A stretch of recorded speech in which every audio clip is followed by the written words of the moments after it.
TV9 के global summit में स्मृति ईरानी का बड़ा बयान। संदेश खाली पर केंद्रीय मंत्री स्मृति ईरानी का ममता पर हमला। संदेश खाली में बीजेपी कार्यकर्ताओं की हत्या हुई है। उन्होंने कहा कि BJYN के कार्यकर्ताओं को लटका दिया गया। स्मृति ईरानी ने कहा कि ममता को सालों तक वोट देने वाली महिलाओं का रेप हुआ है। उम्र और धर्म के आधार पर महिलाओं की किडनैपिंग हुई है। कांग्रेस के कार्यकर्ताओं की भी हत्या हुई है। कांग्रेस के लोग भी संदेश खाली में जाना नहीं चाहते। हत्याओं पर कांग्रेस के शहजादे के पास एक शब्द नहीं है। आपसे एक सवाल पॉलिटिकल में ज़रूर पूछना चाहूँगा। एक तरफ हम लोग ये बात कर रहे हैं और दूसरी तरफ एक संदेश खाली जैसी घटना होती है जहां पर कार्रवाई भी नहीं हो रही है और चीज़ों को छुपाया जा रहा है। वहाँ जो हुआ वो भारतीय तो क्या किसी भी इंसान की सोच के परे है। मैंने ये पश्चिम बंगाल में जब हिंसा हुई थी चुनाव के बाद तब कहा था कि शायद मीडिया में भी इस प्रकार का एहसास है कि अगर भाजपाई है तो उसे मौत के घाट आसानी से उतारा जा सकता है। अगर भाजपा की महिला कार्यकर्ता है उसको उसके घर से उठाकर सामूहिक बलात्कार किया जा सकता है। अगर भाजपा का युवा मोर्चा का कोई कार्यकर्ता है तो उसे गांव में खुले खेत में पेड़ से रस्सी से टांग कर मारा जा सकता है। अगर भाजपा का कोई वरिष्ठ कार्यकर्ता है तो उसके घर को आग लगाई जा सकती है। एज दो चूंकि हम भाजपा से हैं इसलिए पश्चिम बंगाल में हमें कोई मौत के घाट उतार दे तो किसी को कोई फ़र्क नहीं पड़ना चाहिए, क्योंकि ये हमारी पॉलिटिकल कॉस्ट है जो हम देते हैं लड़ने के लिए। संदेश खाली में वो हैं जो भाजपाई नहीं हैं। They came for us first, they are coming for their own now. आप सोच सकते हैं कि जिन लोगों ने ममता जी को वर्षों वर्ष तक सहयोग दिया, सहायता दी, उन औरतों को घरों से उठा कर बलात्कार किया जाता है।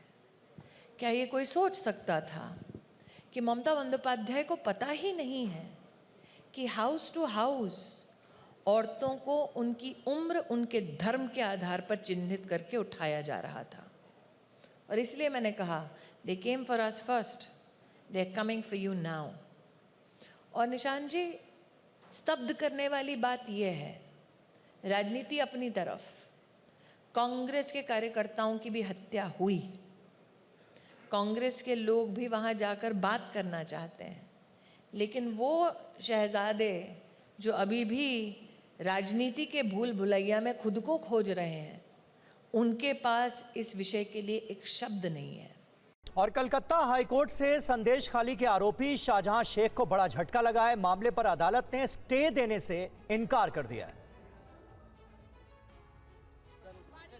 कलकत्ता हाईकोर्ट के चीफ जस्टिस ने शाहजहां शेख का नाम संदेश खाली केस में जोड़ने का निर्देश दिया है और कहा कि आरोपी को इससे जुड़ा नोटिस भी भेजा जाए। अदालत ने संदेश खाली मामले पर स्टे देने से इनकार किया और अपने निर्देश में कहा कि FIR में बतौर आरोपी शाहजहां शेख का नाम है, ऐसे में उसे गिरफ्तार करने की जरूरत है। हाईकोर्ट के निर्देश के बीच आज संदेश खाली में फिर से कुछ लोगों के घरों पर हमला किया गया। मौके पर पहुंची पुलिस ने दावा किया है कि हमले में शामिल आरोपियों को बख्शा नहीं जाएगा। कोई भी हम पुलिस कैंप्स करा रहे हैं, DM ऑफिस की तरफ से कैंप्स हो रहे हैं। आपके जो भी कंप्लेंट्स है, जो भी अभियोग है, आप उन कैंप्स को दीजिए। अगर कोई भी कानून अपने हाथ में लेगा, पुलिस कठोर से कठोर एक्शन लेगी। कैंप्स पे जो कंप्लेंट्स आ रहे हैं हम उस पे लीगल एक्शन ले रहे हैं, रिव्यू कर रहे हैं कंप्लेंट्स, हम उस पे जो भी लीगल एक्शन है वो ले रहे हैं।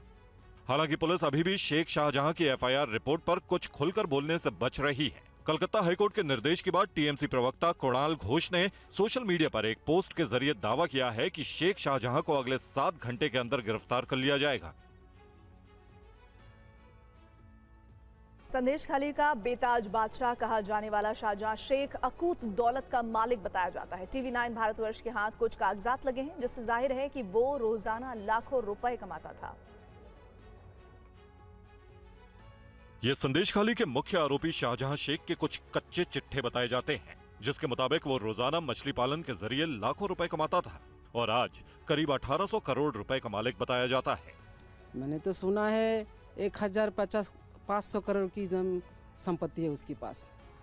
ये जो घेरी करता है, जो लूटपाट करती है, उससे इतना रुपया उसके पास है। क्या इसी के चलते ईडी आया था? हाँ, इसलिए। और रेशम घोटाला किया है। ये सुना है कि ये जो चावल है ये बांग्लादेश बेचती है, उसको पॉलिश करती है, दोबारा इंडिया में लाती है, उसको बेचती है। संदेशखाली का मिट्टी में और पानी में नमक की मात्रा ऐसा है जिसके चलते यहाँ पे मछली फलता फूलता है, वो बहुत जल्दी बड़ा हो जाता है और इसी के चलते शेख शाहजहां को यहाँ पे दिखा पैसे का खदान और इसी के चलते शेख शाहजहां यहाँ पैसा जुटाने में लग गए। संदेशखाली विधानसभा 15 द्वीपों का एक समूह है जिसमें से 3 द्वीप के लोग विरोध कर रहे हैं। बाकी 12 द्वीप पर ना तो मीडिया को एंट्री है, ना कोई नेता और ना ही कोई आयोग पहुंचा है। ये शाहजहां शेख के किले बताए जाते हैं।